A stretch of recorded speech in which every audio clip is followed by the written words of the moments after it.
All right, let's get started, everyone. My name is Tonia Wellens. I am President and CEO of the Greater Washington Community Foundation. Today, I am incredibly honored to welcome you to the sixth in our series of social justice town halls presented by Wells Fargo. I want to start by thanking all of you again for joining us today and thanking Wells Fargo for sponsoring the town hall series. Their support has allowed us to offer this space to address and to discuss a broad range of community issues and to think through concrete actions that we can take to build a more equitable region. Thank you so much, Wells Fargo. We started this series after releasing the findings from our VoicesDMV Community Insights survey. It was conducted by Gallup in early 2020, pre-pandemic. And our aim then was to really understand the issues that are facing our region. We heard from over 1,600 residents across DC, suburban Maryland, and Northern Virginia about the issues that matter most to our community. And it's interesting, most of the survey data really relevant even in the current pandemic, but a lot of the findings were pre-pandemic. Our survey found even then that our region's economic growth was not being experienced equitably. In fact, more than 1 in 6 of our Black and African American neighbors rated the availability of good jobs in the area in which they lived as poor. While some 30% of residents feel that economic conditions are actually getting worse, again, pre-pandemic, and 26% of those with incomes less than $48,000 per year said that changes in their community were not directly benefiting them. The small business sector is a key economic driver in Prince George's County and in the region. In fact, in Prince George's County specifically, 95% of the businesses in the county are small businesses. So when 50% of the jobs that were created in Prince George's County, actually 50% of jobs created in Prince George's County over the last 5 years were lost in the first 2 weeks of COVID-19. So what does all of this mean and where do we go from here? We know that economic mobility is key to an individual, a family, and a community's well-being. And entrepreneurship and small business ownership can serve as a pathway to employment and to improving a person's economic status. We have been looking forward to this in-depth and interactive conversation on ensuring equity for small businesses and the connection between employment and entrepreneurship. We have an amazing cross-sector panel today of thought leaders in the public and private spaces and entrepreneurs with us today. They're each making an impact locally and across the country. So I'm eager to hear their perspectives and to engage all of you in this very important conversation. We ask you if you have comments or remarks or questions, you can drop them in the chat and we'll make sure to monitor that ongoing as we engage and kick off this conversation. So to kick us off, we're going to ask each of our panelists to share some insights given their respective interest areas and areas of work and experience. I'd like to start with Anna. Anna, if you wouldn't mind, just help share with us a bit about the work that you are doing with Wells Fargo. I know that Wells Fargo is a leading financial institution, but you've also made a significant set of philanthropic investments in the business sector. It's a unique approach, and we really want to hear what you're seeing or experiencing during these turbulent times and how you're working in partnership with small businesses, both kind of from an operational perspective and kind of in the midst of this current pandemic. Anna? Sure. Thanks so much, Tonia. Thanks for having me. And I really look forward to the conversation and particularly being able to learn from April and June. And to all of you who have joined us, thanks so much. I wish I could see your faces. I know there are a lot of friends out there. So Tonia, to your question, we know it's a dire time for many, many small businesses. Certainly, the stats that you provided really showed that. Also on the national level, it was reported that over 40% of Black-owned businesses had closed during the pandemic. And so what I think is really important for us to delve into today is certainly our own experiences and things that we're doing to work with the small businesses or in some cases own a small business, but also because this is a social justice town hall. I think it's important that as we have in other parts of the series, that we really focus on that while COVID has had a disparate impact in communities of color, COVID did not create the inequities that have caught our attention this year. And similar to the crisis in healthcare and housing and other areas of our lives and that we have talked about in other town halls, the pandemic has really intensified and exposed inequities that have long been at work. So I think that can sort of center what we're seeing, certainly in Prince George's County, around the country, and what we're doing at Wells Fargo and have been doing for some time, but also that others are doing, and sort of things to think about as we go along. And so throughout the conversation, I plan to touch on some things that Wells Fargo Bank is doing to address inequities, and certainly could be said for other financial institutions as well, but also focus on the Wells Fargo Foundation side, which is really where my work resides. And so much of the foundation side is actually done through Community Development Financial Institutions, or CDFIs. And I know that some people that are joining us today may not be familiar with it. So let me touch on that model just a little bit, because I think it'll come up throughout the conversation. CDFIs are certified mission-focused financial institutions that provide credit and financial services to underserved groups and neighborhoods. And that certification is done through the Department of Treasury.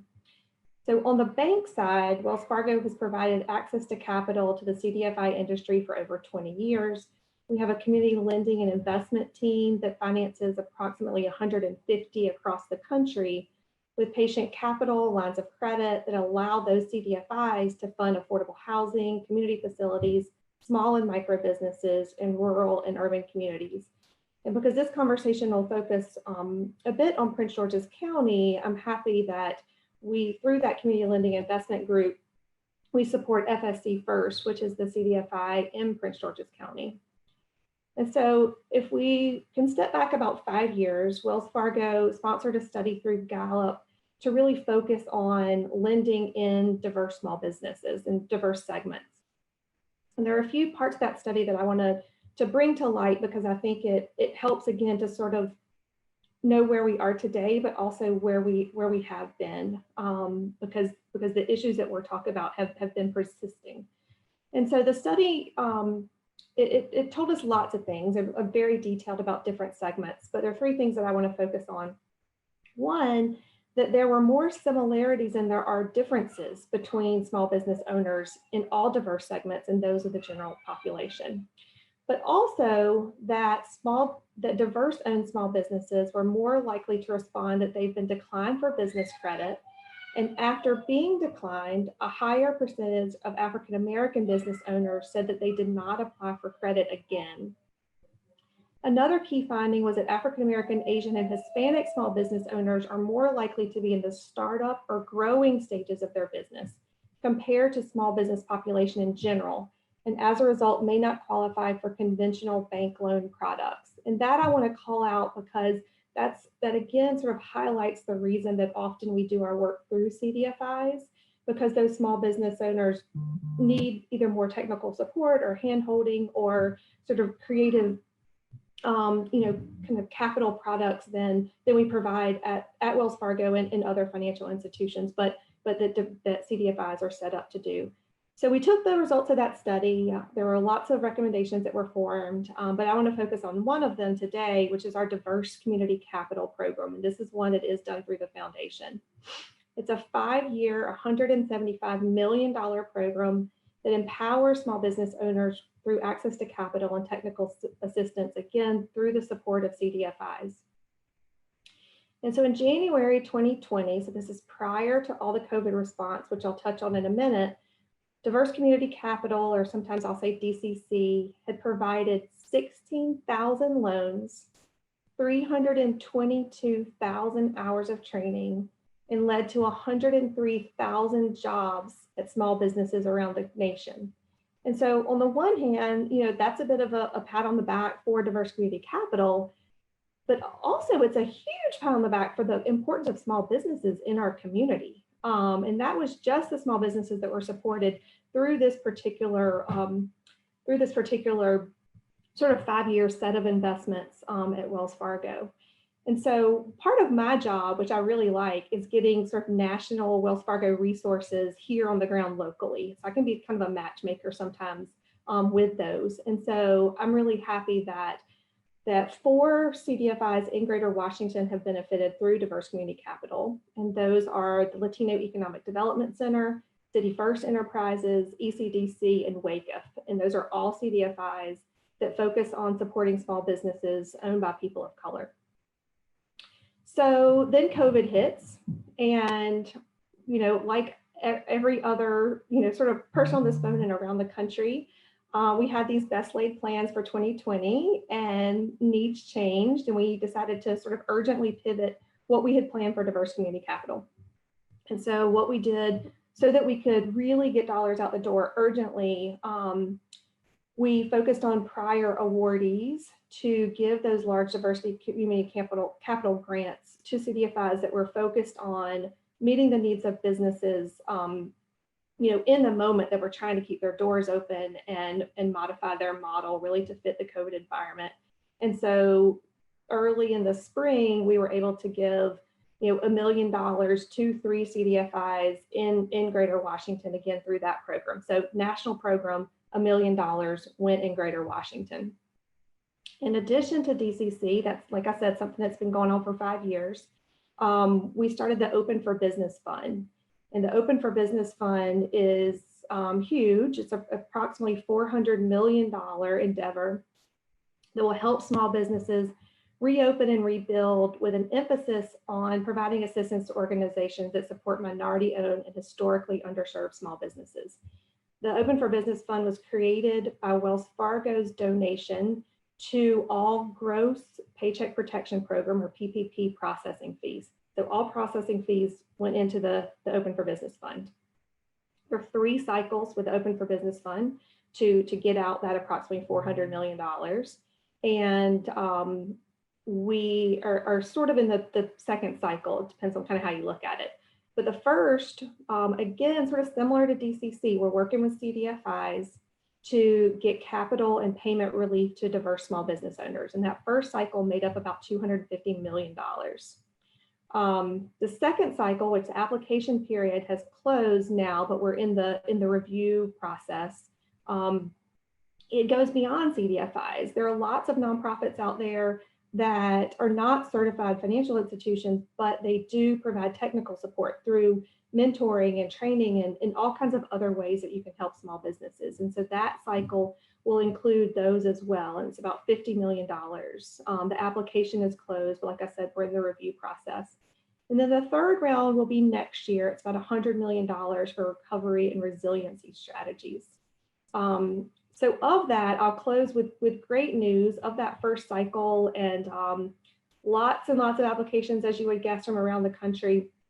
We have awarded ECDC $500,000 for their strategy focused on Black and Latino small business owners in Washington, Virginia, and Maryland. So they're based in Arlington, but they serve up to Baltimore. And so we're glad to be able to give them that $500,000 grant, which they'll use for loan modifications, loan loss reserves, and technical assistance. So it's a lot of numbers, a lot of data, and big national programs. And I try to get those national dollars here in Greater Washington. In addition, I have a local strategy often that focuses on technical assistance, but I really want to hear from the other panelists. So I'll turn it back to you. Thanks, Sonia. Great, thank you. And again, it's so impressive to hear about all of the efforts that Wells Fargo has underway pre-COVID, now, and looking toward the future when it comes to investing in the small business ecosystem. Thank you for sharing that. I'm happy now to transition to June Evans. June is the director of InnoHub at Prince George's Community College. InnoHub launched earlier this year to accelerate business development in Prince George's County. June, the InnoHub is relatively new, and your ambition is to help people get ideas to market. So you must be pretty busy. There's never a shortage of really interesting or good ideas. But tell us how your program works, and I'm incredibly curious to see how it's working or how things are panning out in the current environment.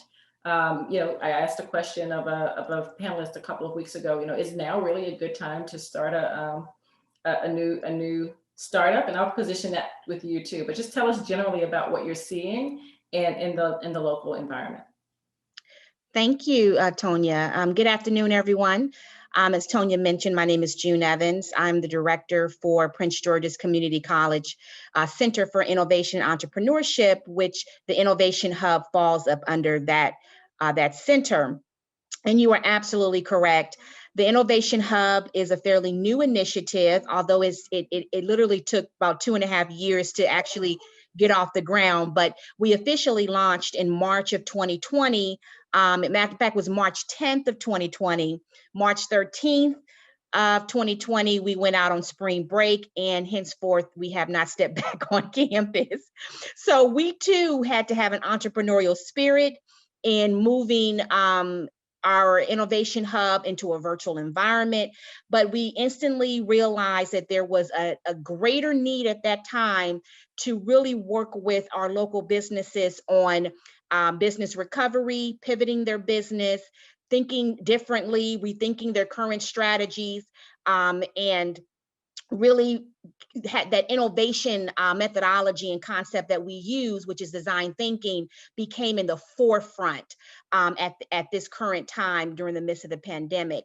But what the Innovation Hub is really designed to do is to really work with our small businesses, our entrepreneurs, our students, our faculty, and really be able to bring ideas into the Innovation Hub and work with those entities on being able to validate, test, and take to market those ideas. And that is really has been what we found was a gap when you think about equity amongst minorities and small businesses.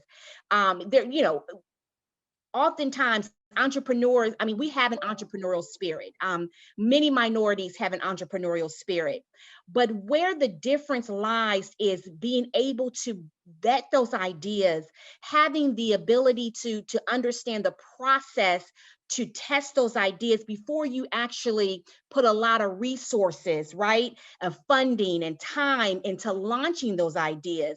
And when they have the percentage of, a certain percentage of small businesses fail within the first 5 years, has a lot to do with the ability to understand a methodology behind risk taking, right? Which majority companies understand. They understand that that's how the capitalist society thrives, right? It's all about taking risks. Our policies and laws, they're all built on risk taking. But minority populations, we are not inherently built on that, risk taking strategies. We don't build our businesses on understanding how to minimize those risks. And so the Innovation Hub was established to encourage innovation in a safe, structured environment that will allow for our minority businesses within our region to take those ideas and really vet them out and say, hey, you know what? I didn't think about that. Oh, wow. That's interesting. I didn't even think that my potential customer felt that way, right? Really having a human-centered approach of establishing a business, being able to put yourself in your customer's shoes before you actually launch that business, to know whether or not your particular product or service is even wanted, right? That customer discovery piece is so critical, but it's oftentimes overlooked when our businesses launch. So the Innovation Hub really is centered around that human-centered approach. And when businesses, whether they want to continue to cultivate new ideas within their current business, even thinking about innovative strategies of integrating technology to make their businesses more efficient and their employees more productive, or that entrepreneur that has that next idea and they don't know where to go and whether or not that idea may even work. Thank you, June. I appreciate some of the sort of the cultural nuances that sort of differentiate minority sort of business thinking from your experience versus, sort of the traditional thinking and some of the work that you all are doing to try to bridge that gap. Thank you. I'm happy to turn the conversation now to April Richardson, who's the owner of Food Opportunity LLC. April is a serial entrepreneur. I know her best through DC sweet potato cake, and you've done quite a number of other ventures, April. And I really want to hear, what in this conversation resonates for you. Where, as a serial entrepreneur, things are a bit more divergent, and just want to transition the conversation to your experience now. Sure. Well, first, thank you for having me. So my voice is out just a little because we've been baking until we've been baking around the clock for 28 hours straight. I know, real hours. So thank you for having me. So I'm April Richardson. I like to say that I am, kind of multifaceted. First, I'm Donovan's mom. I am a single mother to a 17-year-old that is hopefully shipping out to college in the spring. On top of that, I'm also a business attorney and I am a food entrepreneur. What is a food entrepreneur and how does it all work? I know. What I'd like to, kind of have people understand, one thing about me is simple. I think that we have a very short life and we are supposed to maximize it, meaning we are supposed to try everything that is within us to live out the best of our lives, whether it's being an entrepreneur, whether it's working for someone, whether it's working with someone. COVID has taught me just a few key lessons. Well, I don't want to say it's taught me a few lessons. It really it underscored the importance of the lessons that I've had for such a long time. One lesson that I live by has always been not to pivot, but to dig in. So when things get tough, I've always had to dig in, meaning kind of just bury my feet down and start shoveling through some of the mess to determine and to discover, why are we here? What are we still doing? And if it still has value. And I think that when I'm looking at all of those different facets, it's through that discovery process that I learn if I should do something different, if I should bring on other people that have a talent or can manage things that I don't know how to do. It's just through the process of rediscovering why I am doing something and how I am getting it done. As a food entrepreneur, some of you may not know, but I own a company called DC Sweet Potato Cake. DC Sweet Potato Cake is a really fun company. Fun meaning the product is fun, but the process is business. And one thing that the Innovation Hub, one thing that June was underscoring is that business is business, and no matter how small you are, the same rules apply. And Wells Fargo even said it kind of, she didn't say it quite the way that I would say it, is that, business is business and finances are needed, right? Through DC Sweet Potato Cake, it was a struggling company when I took over probably about 10 years ago. I think it's a little over 10 years ago now.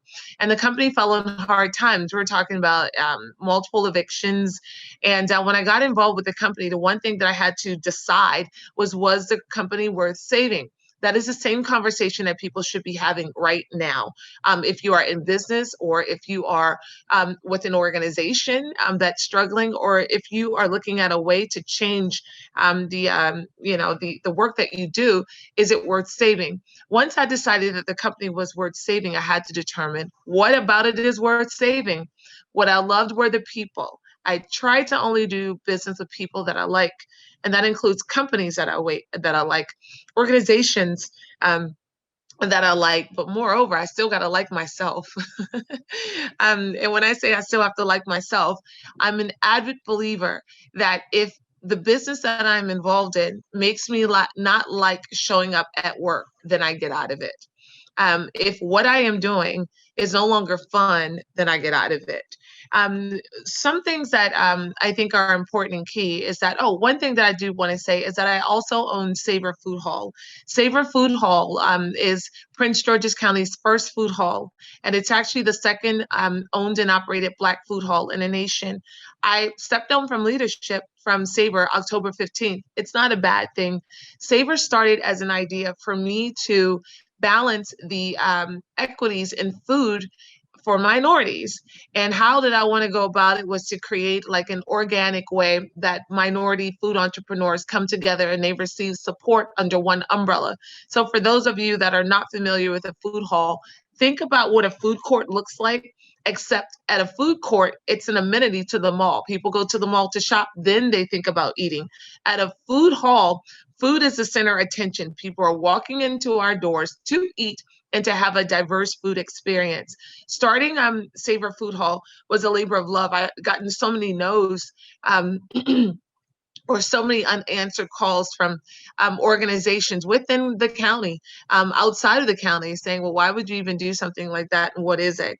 And I like to say that sometimes people are not ready for your ideas, so you got to make them ready. When we open our doors, people really didn't understand what the food hall was about, and then they got it. It was when food, when culture, when a community such as Brentwood all met under one space, and when art even kind of underscored the facility. It was just such a beautiful place. Now, what I did understand about Savor is that in any kind of business where you want to grow, you always need a proof of concept. Will this work? Savor proved to the market, it proved to the naysayers, and it also proved to the community and to the banks that food halls in Prince George's County work. Food halls are all across the nation. There are about 200 to date that are owned and operated. And I believe that of the 200, maybe 2 are owned and operated by women. And one is operated by a woman of color, and that was Savor Food Hall. I shut down Savor Food Hall under my leadership for a few different reasons. One is because of COVID. What's critical about this conversation out there is that COVID has exposed a few things. Number one, it's exposed our weaknesses in business. It's exposed our weaknesses with regards to when the world is in a financial crisis, when money is thrown at people and organizations, we're not asking how is that money used. I think it's important that as we move forward, and I know that Wells Fargo is on the call, as we move forward with saving companies and saving organizations, we have to hold accountable the people that own the real estate to make sure that before we hold up companies, that the owners of the real estate are being held accountable for not allowing negotiations to fail. One of the statistics that I'm just sticking by is the amount of restaurants and retail companies that are being shut down. And I did a little intel. For those of you all that don't know, I have a background in white-collar crimes prosecutions. Yes, the girl does it all, except sleep. We got to add sleep to the list. And I started looking and calling some of my friends. I used to work for the FDIC, the Federal Deposit Insurance Corporation, and their financial crimes unit. And I used to go around shutting down financial institutions. And the one thing that dawned on me was, are landlords receiving help from the government and they're not trickling it down to small businesses? And the answer is yes. So there are some that are using this financial crisis in order to make even more money. The worst case scenario that I've seen already is that landlords are receiving money and forgiveness from their banks, and they're still demanding full rent from their tenants. And when tenants can't pay, guess what they're doing? They're kicking tenants out.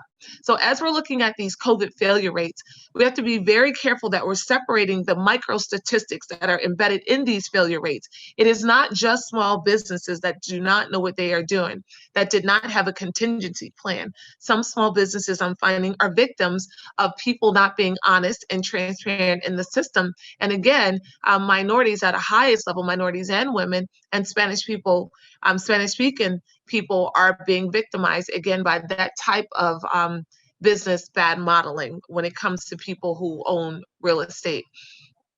I'm not saying that that's my particular circumstance, but I, was a renter as well. So if lease negotiations fail, no matter how amazing a concept is, you gotta go. That wasn't a bad thing to me. Really, what it did was it catapulted me into doing what I knew what I was going to do from the beginning. I like to tell people often that I am a statistic mover. I look at statistics and then I determine what statistic do I want to participate in that I want to move, whether it's moving it to the left or moving it to the right. And when I moved into Prince George's County from Baltimore City, I noticed we are considered one of the most affluent counties in America. But guess what? The Blacks, the Spanish-speaking people, we don't own any real estate except for our homes. So how do you build wealth through entrepreneurship, social ownership to the mix. So as I kind of grew Savor, I mean, we went from 0 people to 3,000 people on a Friday or on a Saturday, which again was a proof of concept. You know, most of the restaurateurs that came into Savor, they dropped in with a menu and a desire. And through my legal, accounting, food costing, a marketing program, we were able to open 2 new restaurants within 8 months.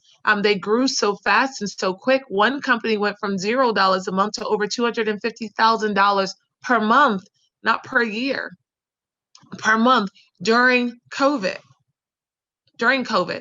But imagine if that company grew and they didn't have a place to go, right? Because their lease negotiations failed at the top.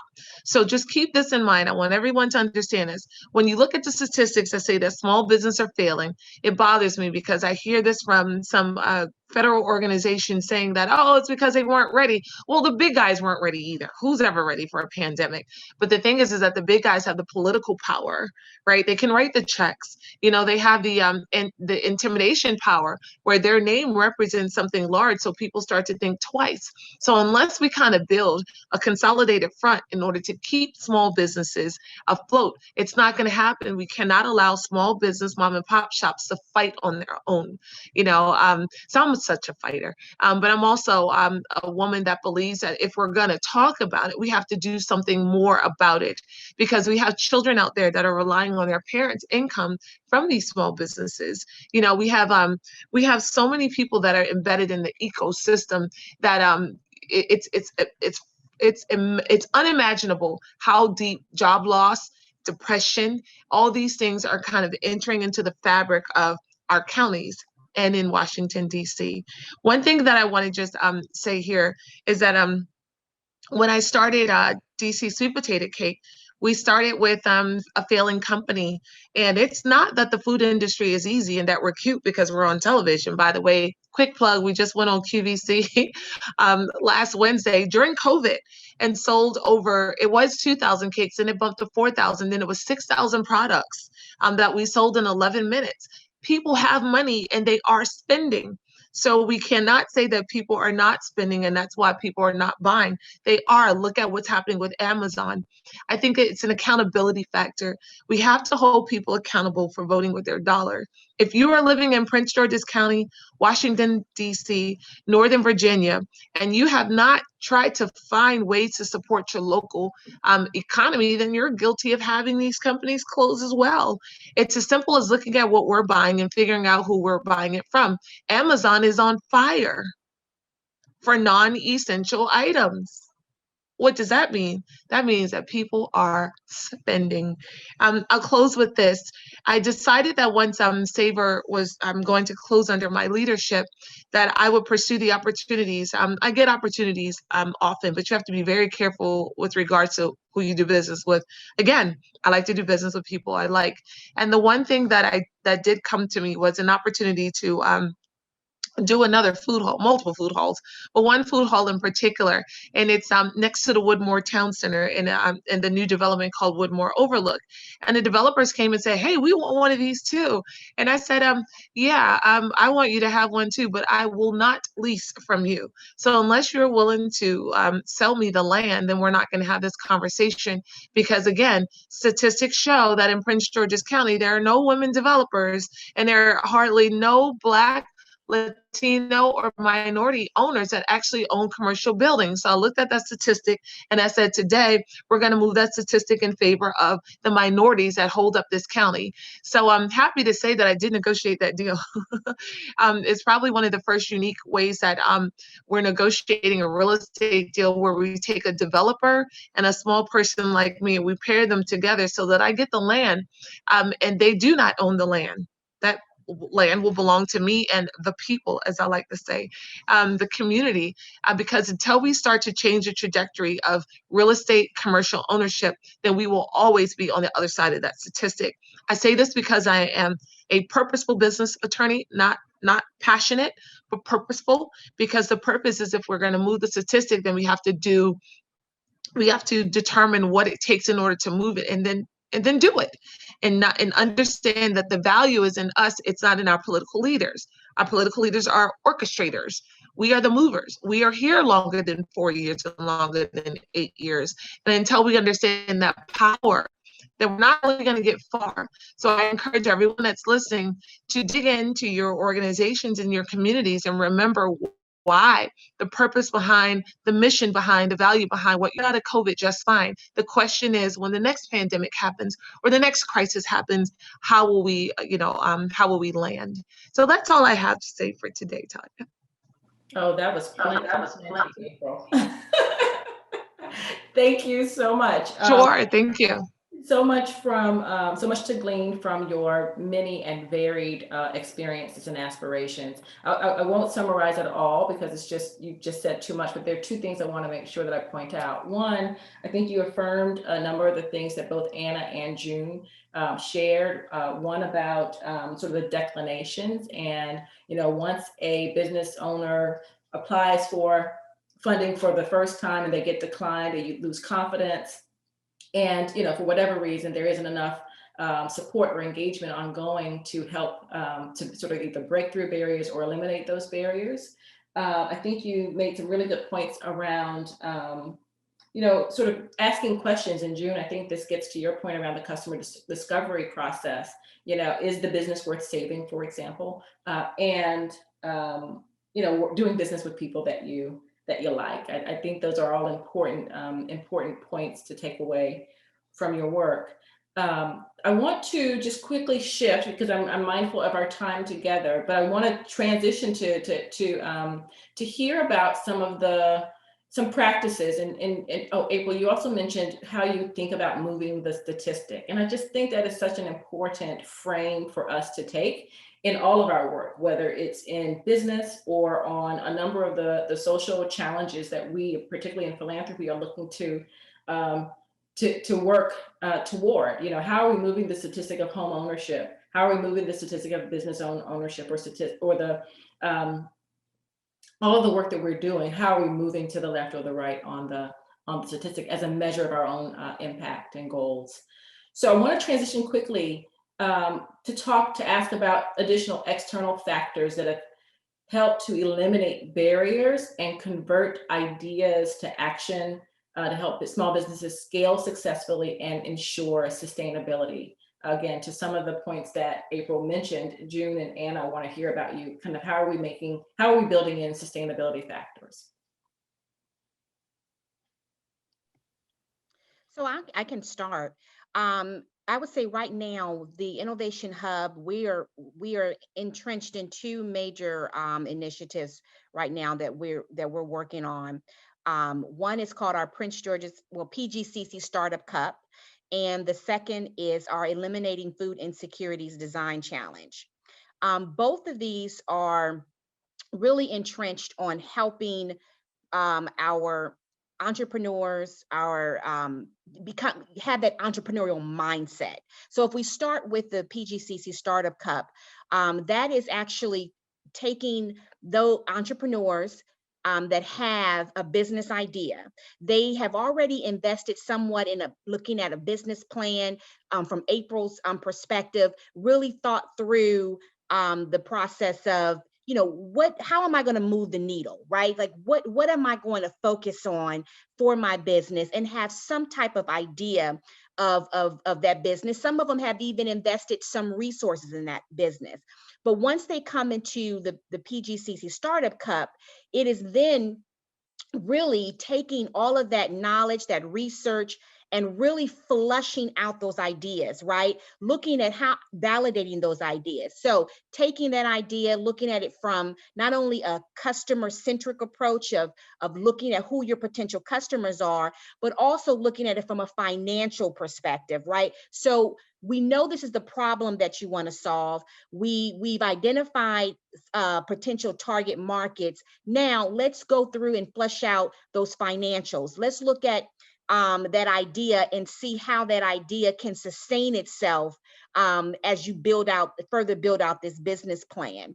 And then really once that plan per se has been vetted, then looking at going further into customer discovery. So now we're really going to say, okay, you got to go out and you got to interview 30 potential customers and get feedback from them on whether or not basically they're going to buy your product or buy your service, and get that information so that if you need to tweak that plan, you have the data you need to tweak those plans. And then taking that proof of concept, I guess, as you will, from April's standpoint, and then saying, let's now prototype or create a minimum viable product that you can actually further put out there and test, right? And allow people to whether they buy it or you know, give it away or whatever it is, for that further that proof of concept, so that by the time you are able to go to a Wells Fargo or go to any financial institution, you have truly vetted, right, that business idea. That business plan is a much more solid than it were, you know, prior to you just saying, okay, I have this idea. I'm looking at some financials. Some market data research, but you have really flipped the script and you have truly taken that idea and vetted it out and really gotten into that proof of concept that April was talking about. And now you are in a better financial position to fund that idea and pilot that idea. And then the Innovation Hub is still there to support you when you're ready to scale that idea. That's the concept of the PGCC Startup Cup. The Eliminating Food Insecurities Challenge is a challenge that's funded by the Verizon Foundation, and it's really came from the midst of COVID-19. And one of the issues within Prince George's County that they wanted to bring to the table was food insecurities, and saying, how do we solve this problem? So again, an idea, right? So this is less on this is not so much from a business perspective, but it's still looking at a problem, defining that problem, identifying a solution, testing that solution, and creating a prototype to actually implement and be able to solve that particular problem. Hopefully that could turn into a business. Yeah. Or hopefully Verizon can take it in and say, hey, we want to further develop this prototype and help implement it to solve this social entrepreneurial problem. But regardless of whether it's business, whether it's social, the way you approach ideas, the way you continue to think and become innovative, there's a method to the madness. Sure. And we need to help our entrepreneurial minded individuals, our Black and brown entrepreneurs, our minority business owners, understand that as what COVID has taught us, we cannot get complacent. Absolutely. Right? We have to constantly be generating new ideas and thinking of how are we going to solve problems related to our business, related to our industries? How are we going to continue to be on the forefront and not just continue to keep operating? And what COVID has taught us is that, and it wasn't, a pandemic has always been something that could be a potential disaster for anybody, right? But it's amazing of how many businesses was not ready to move from a physical environment into a more remote virtual environment. I mean, we are in 2020, technology is moving at the speed of lightning, but yet we have not encouraged our businesses, our entrepreneurs to think about how do you move forward, right? We're so happy to say, oh, we have this business, but if you don't continue to rethink your business strategies, constantly learn how to figure out how do you make things better, right? How do you continue to innovate? Even when you have a successful business, one day you will go out of business. Absolutely, June. I appreciate your thoughtful remarks about all of those things and the need to continuously push the envelope when it comes to innovation and readiness. And also to the prior point around, it wasn't just small businesses who weren't ready. It was a lot of sort of large major corporations who were applying for PPP and who were folding, within weeks of the pandemic. They weren't ready either. Absolutely. And I want to create the opportunity for you to jump in here too about, the ways that both your finance work and your philanthropic arms are working together to work toward, strengthening the business community. If you want to share a bit more. Yeah, sure. So we chose small business growth as a priority in the philanthropic arm. We have three main priorities: housing, financial help, and small business. And small business is a part of that, as you would guess, sort of hearing all three of them, because it is very material to our business. And so our hope is that we can, channel a lot of our philanthropic resources to small business growth. But at the same time, we have business acumen in that area as well. And so we sometimes refer to it as philanthropy plus, meaning, yes, we're going to give dollars, but what things can we do to also drive policy and have our leaders give up their time and that sort of thing. And so, I think that's really important. And I'm proud that in Prince George's County, we have a experienced banker who serves on Prince George's County's Economic and Development Incentive Fund as their advisory council, which essentially helps underwrite the loans that are given through that to stimulate businesses. And so that's an example of using, again, that business acumen in sort of a nonprofit, quasi-governmental sort of setting to get capital out there that Wells Fargo has been involved with, but not doing it necessarily wearing the Wells Fargo hat. And so I think there are examples like that across the country. I think the other thing, as we talk about sort of what all of us can do to support small businesses, April touched on it earlier, we've got to be really mindful of where we each individually spend our money. We also have to think about our supplier diversity strategies. All businesses, should have it, be particularly mindful of it. On the philanthropic side, we support a program through CNHED called the DC Anchor Partnership, which helps anchors spend their dollars with small businesses and diverse owned small businesses. So I think that's another sort of lever that we can pull. The other thing that just sort of, because I sit in community relations, I feel like our role is to really be good listeners and observers and have sort of a natural curiosity about what's going on the ground. And one of the things that we've really highlighted, particularly in DC, but I think it's probably true in other places as well, is that there are actually a lot of resources out there. I mentioned, 4 or 5 CDFIs already. There's a lot of other organizations that provide technical support. But what we're hearing is it's hard to navigate all that. And so depending on where you are in your stage of an idea or of owning a business, you may not know where to go. And if you get a no somewhere, that no doesn't always come with a good referral somewhere else. And so there's a need to really map that ecosystem and make it tighter and easier for our small businesses. So no matter where, if you're just a person with a great idea, financial resources, and you can find the right spot to be able to grow that, or, if you have 5 food trucks and want to open a restaurant, you know where to go for that. And so I just bring that up. We don't have a solution for that right now, but it's an observation that I want to bring to this group for all of us to be thinking about and really, serve as connectors, even informally at this point. Thank you, Anna. So we are just 8 minutes away from the end of our conversation, and I want to create the opportunity for our panelists who are amazing and who each have such depth of experiences to just kind of offer their closing 2 minutes with whatever is top of mind for them, whether it's, how do we think about embedding entrepreneurship into the sort of the public school systems, or to create, stronger entrepreneurial mindsets. How do we think about,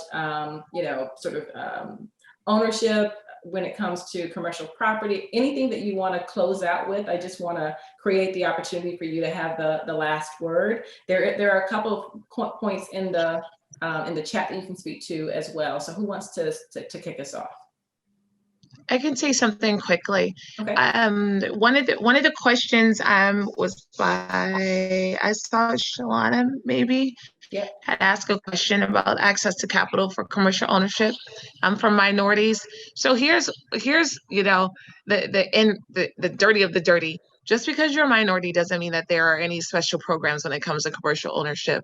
I think one of the things that I had to understand by being in business is that it's a disservice to have the minority or Black-owned business mindset, because for some reason that when I'm dealing with minority owners, it makes them believe that there's some kind of free money that's out there. I want to be real clear with people who are in business, who are looking at getting in commercial real estate. If you're going to swim in the ocean with the big boys, you got to learn to swim, because there are no extra life jackets that are thrown out to you. You have to learn how to structure deals. It says, is that easy, or is that difficult? You have to learn how to strategically partner. You have to learn how to strategically align yourself. But more importantly, you have to understand how to structure deals. The way that we grow our companies is by learning how the big guys do their deals. They acquire smaller companies and they grow. I acquired a company in Baltimore that increased my capacity from 500 products a day to 8,000 products a day, right? So we have to teach people how to get real business done, not the theory of how to create a really pretty business plan. Everybody knows how to create a business plan. It's about how do you go into the fabric of a business and show people how to stack their companies, what documents are needed. We don't know this. We don't know what it looks like to have a strategic plan. We hear the word, but we don't know what it means. We don't understand the nuances that are contained in those documents, and we don't even know where to start with regards to how to put together these master plans in order to grow your company. It's not enough just to have one person increase their order from one widget to 5,000 widgets. It's about diversification, but I'm happy to have that conversation offline. I think I put my email address in the chat line if anyone wants to kind of connect offline and go a little bit deeper into business structuring. Thank you. Thank you. That's so some nerd stuff, It's important. June. Yes, Tonya, I was going to say, you hit on it. You hit it. The entrepreneurial mindset is something that is a gap, really. It's a gap in our communities. And when you look at the inequities in how a lot of things are done, it's because we do not invest in helping our children or even ourselves think entrepreneurially. And so, and it's not, most of the time, people say you're either born as an entrepreneur or you're not, right? Like something that you either have it or you don't. But it really is a way of thinking. It's a training. And so we at the Innovation Hub, being anchored in an educational institution, is something that we are investing in. And that is the entrepreneurial mindset, because we want our students to come out. Yes, you can pursue a degree or you can pursue your own business, but the way the thinking of being problem solvers, right? Of being able to, constantly looking at ways to improve, whether you improve them for yourself or you improve them for the business that you work for. That is where we are as an economy, right? When you think about the Amazons and some of the companies that are growing in the midst of this pandemic, they are valuing an entrepreneurial mindset. They no longer are accepting that you're going to come and work for me for 30 years and retire and go somewhere else. They're saying, I want the best out of you now, and then I expect you to move on. I'm coming to the table knowing this. And so we have to, instead of seeing this as a threat, we have to embrace this, and we have to be able to say, as you are from a student perspective, we want you to bring that entrepreneurial mindset to whoever you work for, and then take that skill and work for it and turn it to yourself and work for yourself, because this is the way the economy is moving.